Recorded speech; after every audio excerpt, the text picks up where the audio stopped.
We're gonna do a response video today to my buddy Gil, GB Winging It. This is like an origin story. Oh, this is great.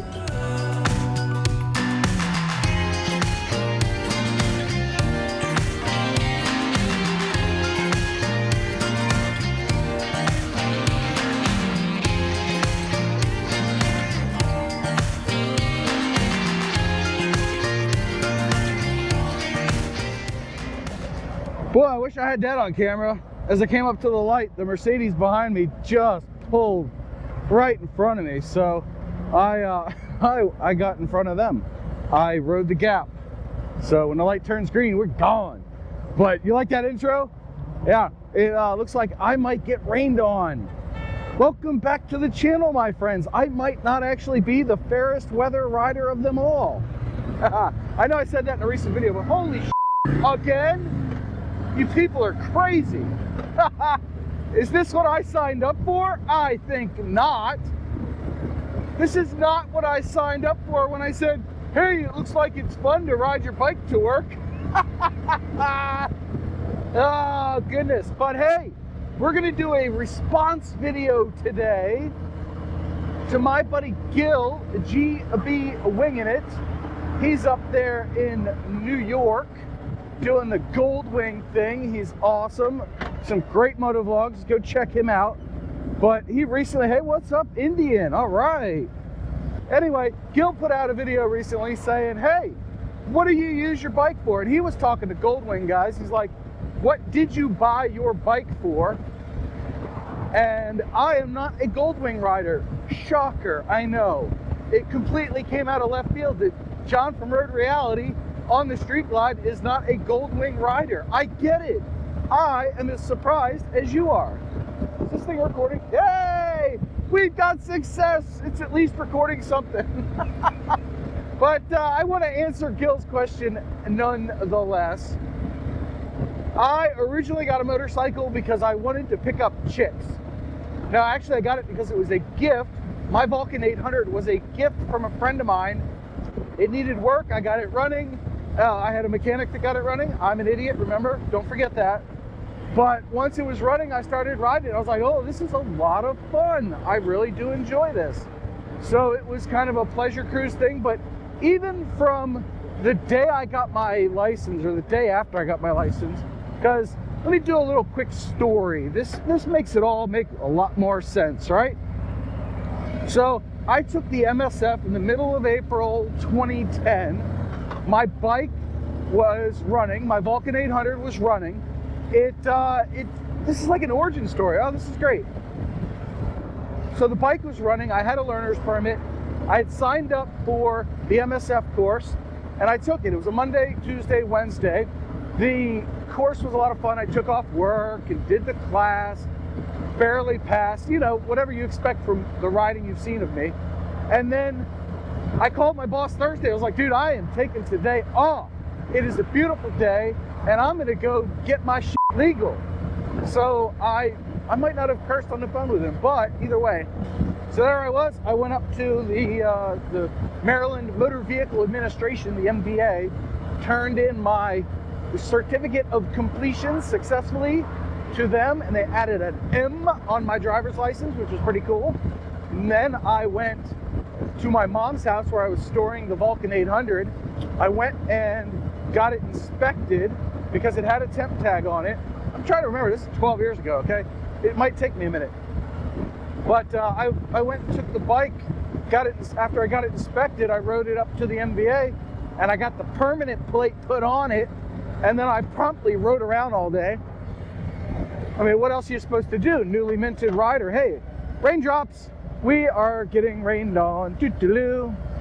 Hopefully it doesn't get too bad. So there I was. I rode around all day in dry, a little bit of wet roads where they'd watered or something, some gravel, some corners. But the whole plan was to ease into it. And I will get back to how do I use my bike in a minute. But this story is important. It's like the origin story. You got to understand it. So there I was with the plan of I'm going to just pleasure cruise for a month or so, and then maybe I'll commute a little bit, and then maybe I'll get on the highway, because it didn't require any highway to get to my job at that point. But I was dating my wife at the time.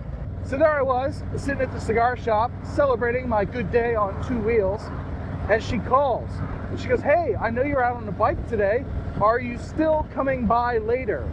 And I was like, let me think about that for a minute.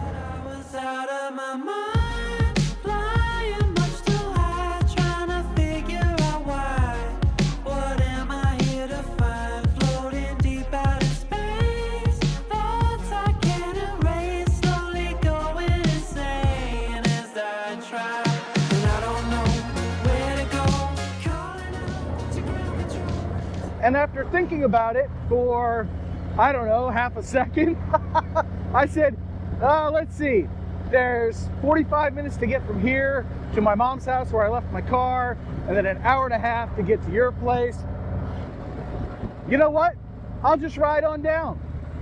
So it was like 40 minutes, but that involved getting on 2 highways, one of which is not well paved. And I know, shocker, right? DC area, badly paved roads. Say it so as he goes over bumps. But hey, we're coming up to our favorite tunnel, and the rain has slowed down.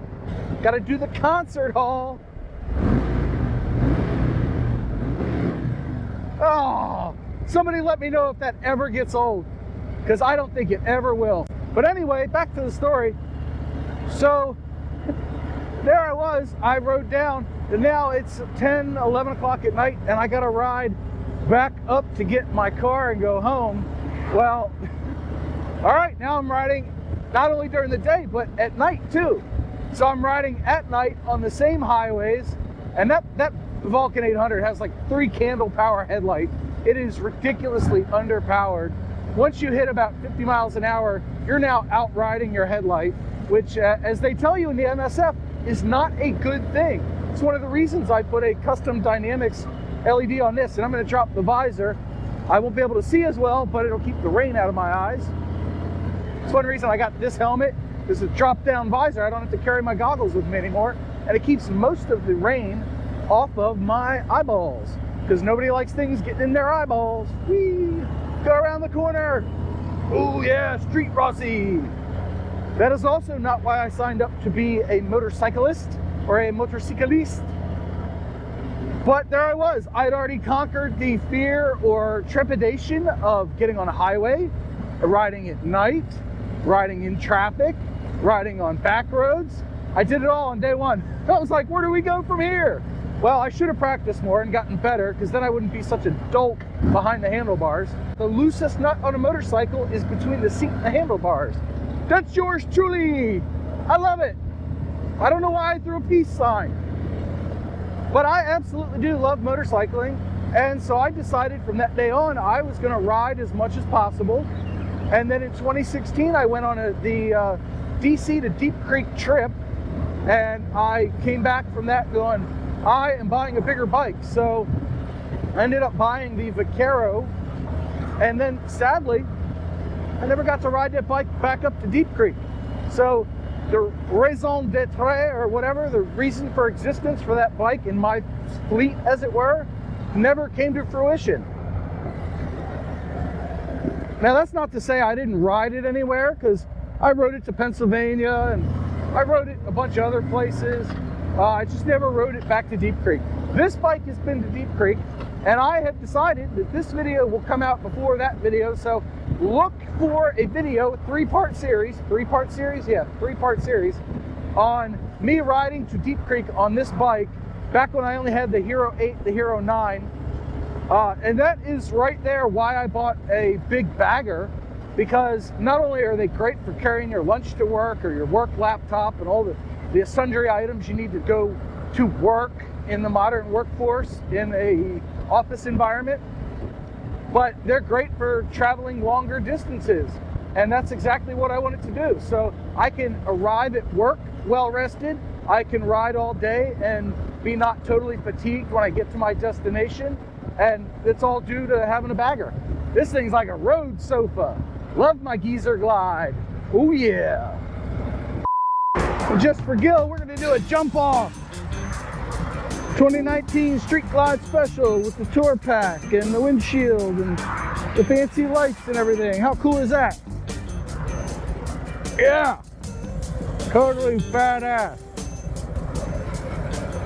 Guy was on his phone earlier. I beeped my horn at him and then passed him. No need to make it a big issue, but he was driving like this far into my lane. No, yeah, this far. Yeah, you can see me in frame, right? Yeah, there it is, right about there. So from one end of the frame to the other, he was in there. How cool is cool when you're freezing my 40. All right, how cool was that, huh? So I sped that footage up to this many percents. I am guessing that I could get away with 2,000%, but I'm not sure, so that's why I did that. I'll tell you how fast I think it's going to be, and that's 2,000%, which is 20 times normal. But anyway, now you know a little bit more about me, my origin story, and the fact that I like to ride just damn near everywhere, every time I can, even if I'm getting rained on a little bit. So Gil, let me know in the comments below if you found my answer satisfactory, even though you didn't ask me. And that's about all I got for you, folks. So take it easy, have a great day. Like, comment, share, and subscribe to piss off Mike Haley 7. You know, he loves that kind of stuff when you do it. So, oh gosh. All right, I'm all out. Click on the pretty things on screen now. Go watch more road reality content. And I'll see you guys in the next video. Bye for now.